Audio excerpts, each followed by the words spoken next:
Hello dear students, today we are going to start math subject of class 7th. If you are watching this video, you have to open your book and listen to me carefully. So let's continue.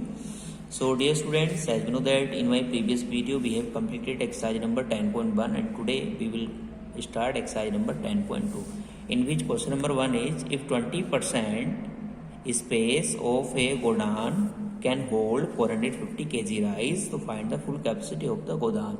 तो ये कह रहा है कि ये गोदान है और उस गोदान में जो 20% स्पेस है उसमें 450 kg राइस आता है। ठीक है, यदि ये गोदाम के 20% स्पेस में 20% जगह में 450 kg राइस आते हैं तो find the full capacity of the गोदाम। तो हमें गोदाम की फुल कैपेसिटी फाइंड करनी है, तो कैसे करेंगे तो यहाँ पर देखते हैं। तो बच्चों हमें पता है कि 20% स्पेस कैन होल्ड, चूंकि 20% स्पेस कैन होल्ड कितना 450 kg राइस। ठीक है ना, इतने राइस कर सकता है ना।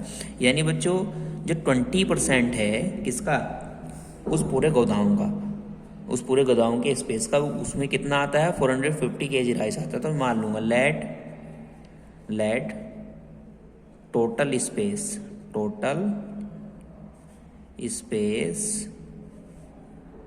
B x. ठीक है, टोटल स्पेस मैंने क्या माने एक्स।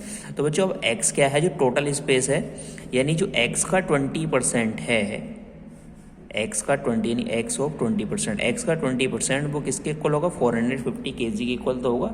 ये मैं कह सकता हूँ।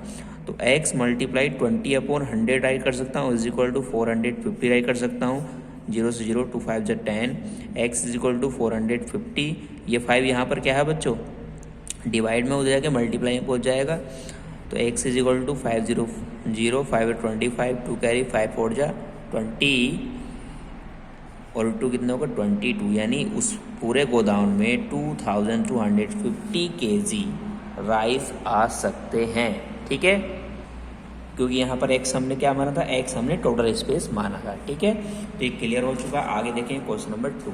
तो बच्चों क्वेश्चन नंबर 2 है Rita score 35% marks in an examination. Rita का स्कोर एक एग्जामिनेशन में 35% मार्क्स है।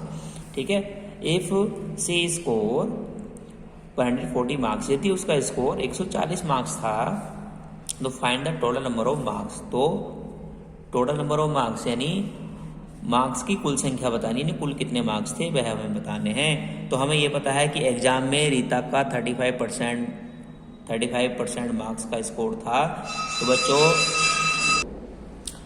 जिसमें हमें उसके जो मार्क्स दिए हैं 140 दिए हैं, तो हम ये कह सकते हैं कि 35% है नहीं, किसके इक्वल है 140 के इक्वल है। टोटल मार्क्स को x मान लेंगे। ठीक है, तो यहाँ पर देखेंगे क्वेश्चन नंबर 2। क्वेश्चन नंबर 2 है let total marks be x. हमने क्या मान ली, x मान लिए। अब हमें पता है बच्चों कि जो 35% है किसका, x का, वो किसके इक्वल होगा, वह 140 मार्क्स के इक्वल होगा। तो 35/100 ट्राई कर सकता हूँ, ऑफ के स्थान multiply x is equal to 140। बच्चों में काट सकता हूँ किससे, 5 से काट लो, 5 7 जा और 5 2 जा 10 8 20 आ जाएगा। x इज इक्वल टू 140, ये किस में है डिवाइड में, ऊपर मल्टीप्लाई में जाएगा। ये किस में है मल्टीप्लाई में, नीचे डिवाइड में आएगा। 7 2 जा 14, x इज इक्वल टू कितना हो गया बच्चों 20 मल्टीप्लाई 20, यानी x इज इक्वल टू 400। तो टोटल मार्क्स कितने हैं 400। ये आ गया हमारा आंसर। क्लियर हो गया है। अब आता है बच्चों क्वेश्चन नंबर 3। तो क्वेश्चन नंबर 3 देखेंगे। सालिम ऑब्टेन 45 मार्क्स आउट ऑफ 90 इन हिंदी, यानी सालिम हिंदी में 90 में से 45 मार्क्स प्राप्त करता है। Find the percentage of marks obtain by him in Hindi. तो हिंदी में प्राप्त किए गए मार्क्स का परसेंटेज ज्ञात कीजिए। तो हम परसेंटेज निकालना बहुत ईजी है। तो बच्चों यहाँ पर हम देखें कैसे करेंगे। हमें पता है कि सालिम जो है 90 में से कितने मार्क्स लेके आता है 45 लेके आता है। ठीक है, तो यहाँ पर टोटल मार्क्स कितने हैं, टोटल मार्क्स इन हिंदी तो हिंदी में जो टोटल मार्क्स हैं वह कितने हैं 90 हैं। और ही ही या सालिम भी कह सकते हैं, ऑब्टेन उसने प्राप्त किए बच्चों 45 मार्क्स। कितने मार्क्स प्राप्त किए? 45 मार्क्स प्राप्त किए ना। हमें निकालना है इसका क्या? परसेंटेज। ठीक है, तो परसेंट निकाल दो। परसेंट कैसे निकाल लेंगे बच्चों? जितने मार्क्स उन्हें प्राप्त किए उसको ऊपर लिखेंगे, अपॉन में टोटल मार्क्स लिख देंगे। ठीक है, तो इसकी मल्टीप्लाई किससे करनी पड़ेगी? 100 से करनी पड़ेगी। परसेंट लगा दो, परसेंट में निकल के आ जाएगा, 0 से उड़ा दो 0 को। ठीक है, और बच्चों 9 5 से 45, तो 5 मल्टीप्लाई क्या हो गया? 10 हो गया। 5 मल्टीप्लाई 10 कितना होता है? 50%। तो सालिम का जो परसेंट है वो कितना है? 50% है। बात समझ में आई? क्लियर हो गई? चलिए आगे चलते हैं।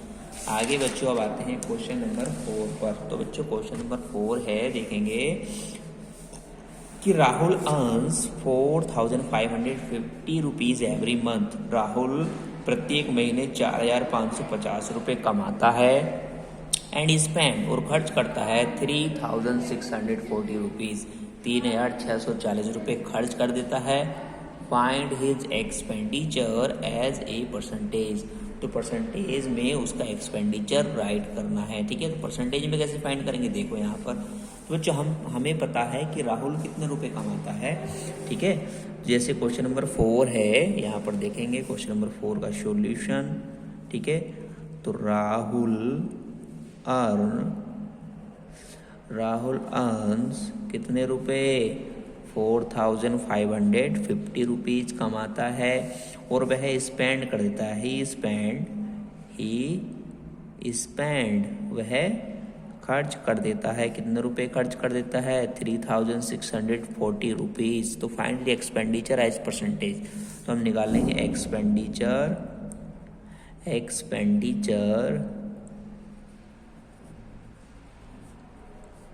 परसेंट। ठीक है, एक्सपेंडिचर परसेंट निकाल लेंगे। उसके लिए क्या करेंगे बच्चों? जितना उसका खर्च है उसे ऊपर लिख देंगे। खर्च कितना है? 3640। कितने कमाता है? इतने कमाता है। 4550, 0 से 0 कैंसिल। तो ये बच्चों क्या हो गया हमारे पास? ये हो गया 364/455। मल्टीप्लाई लगा दो 100 से। किससे लगा दो? 100 से। क्यों? परसेंटेज बदलने के लिए। अब हम काटेंगे इसको 5 से। तो बच्चों 5 2 जा 10, 0 का 0, 5 से काटो। 5 9 जा 45, 5 1 जा 5। ठीक है बच्चों, अब हम किससे काट सकते हैं इसको देखेंगे। तो बच्चों अगर मैं 91 से 364 को डिवाइड करूं तो ये जाएगा 4 टाइम्स। कितने टाइम जाएगा? 4 टाइम्स। ठीक है, तो 4 मल्टीप्लाई 20 बचा। अब 4 मल्टीप्लाई 20 क्या हो जाता है बच्चों? 80 हो जाता है ना। 4 2 जा 8 यानी 80%। ठीक है, तो उसका जो एक्सपेंडिचर परसेंट था वो कितना होगा? 80% होगा। ठीक है, तो स्टूडेंट आज हमने इस एक्सरसाइज के किए हैं 4 क्वेश्चन। तो आज के लिए रहेगा, मिलेंगे नेक्स्ट वीडियो में नेक्स्ट क्वेश्चन के साथ। जब तक के लिए thank you, continue your work.